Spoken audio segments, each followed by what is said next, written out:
একটা প্রশ্ন নিজের বেতন নিজেকে কুকড়ে কুকড়ে খাচ্ছে প্রতিনিয়ত। দিন শেষে আমার কি কেউ ছিল?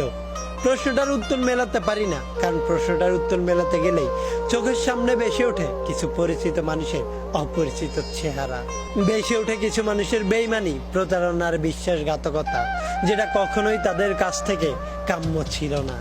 আপন ভেবে যাকে বিশ্বাস করেছি, সে আমার বিশ্বাসের সুযোগকে কাজে লাগিয়ে আমাকে ধোঁকা দিয়েছিল আর আমাকে বোকা ভেবেছিল। কিন্তু সে হয়তো জানেই না আমি বোকা নয়, বিশ্বাসী ছিলাম।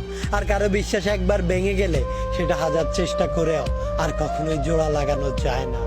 সবার বিপদে সব সময় নিজেকে বিলিয়ে দিতাম, কারণ আমি মানুষগুলোকে নিজের চাইতেও বেশি ভালোবাসতাম।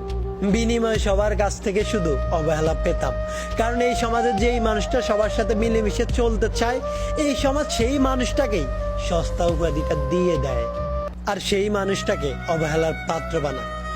আমিও সস্তা নই, সবাইকে ভালোবাসতে চেয়েছিলাম, কিন্তু বিনিময়ে সবার কাছ থেকে শুধু অবহেলা পেলাম।